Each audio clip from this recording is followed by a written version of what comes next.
October 31st, and there's a surprise coming up. But thank you for joining News Channel 20 Marketplace. I'm Beni Harmony. Let's get into our trending stories. Up first, a former Disney employee is accused of hacking the company's servers to alter menus with false information. According to a federal criminal complaint filed in Florida, Michael Schuer falsified allergen information and printed profane language.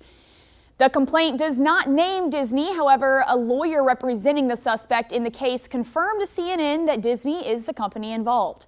The complaint says Schuer was a menu production manager for Disney, but was fired in June for misconduct. Schuer is also accused of using a bot to attempt over 100,000 logons to at least 14 Disney employees' accounts, effectively locking them out of their accounts. And next, where are my moms at? Giving birth to triplets, quadruplets, or even more has become increasingly less common in the United States.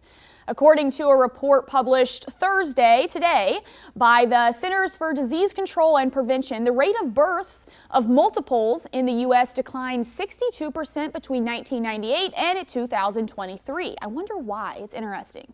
And the largest declines in rates were seen among mothers 30 years and older. The CDC says guidance around the number of embryos transferred during IVF is likely to be the cause of the decline. Couples are more likely to have multiples in a single pregnancy when using assisted reproductive technology because these fertility treatments may involve transferring multiple embryos into the uterus in hopes of resulting in a pregnancy. Experts say as fertility treatments became more mainstream after the 1980s, there was a rise in the incidence of multiple births. And it's Halloween. Except for snow days with no school, Halloween might be when kids care the most about weather. They're strategizing for trick-or-treat. Some children are in for weather so unusual today, it's almost spooky. Forecasters say this could end up being one of the warmest Halloweens ever for parts of the Great Lakes, Northeast, and Mid-Atlantic. They say several cities could set new record highs, including Washington, D.C. First Lady Jill Biden wore a giant panda costume yesterday when hosting trick-or-treaters at the White House, with temperatures ready in the 70s.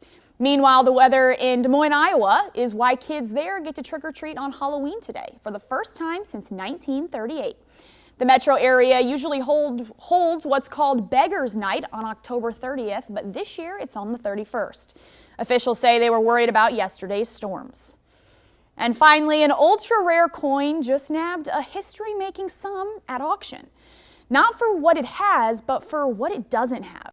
Jeremy Roth explains in today's Take a Look at This. Take a look at an ultra-rare dime that just sold for $500,000. Let me explain. Normally, the ubiquitous 10-cent piece is, well, a dime a dozen, so to speak, nothing special. But according to auction house Great Collections, this 1975 dime is a very rare exception indeed. Why? Because of this, the absence of a tiny letter S that adorns all dimes struck at the U.S. Proof Mint in San Francisco. See, there it is, right there. Great Collections says the S-less dime is infinitely rarer with this error. It's certainly more interesting, or should I say interesting. In fact, it's one of only 2 examples known to exist and was purchased by an Ohio family in 1978 and held for almost 50 years before being consigned and garnering more than 200 bids, ultimately selling for a record-setting $506,000 and change. See what I did there? Speaking of rare and interesting, take a look at a kooky contraption from a bygone era that is mystifying historical experts in Maryland. The Dorchester County Historical Society says the odd automated mystery machine was found in their storage room and has been confounding experts ever since. They simply don't know what it is, but they do have a prevailing theory. We potentially think it is a Maryland beaten biscuit maker. The belief is that this would have helped beat the air out of the dough as the biscuits were being created. Questions still abound, and the Society has taken to social media for answers, asking the public what this thing could be. Half-baked beaten biscuit maker, or something even neater? Bread puns, people, come on, for real dough. All right, forget it. For Take a Look at This, I'm Jeremy Roth. Thank you, Jeremy. Those are your trending stories for today. We have an amazing show ahead. Marketplace is right back here in 2. Thanks for watching. Stick around by subscribing today and don't miss a single video.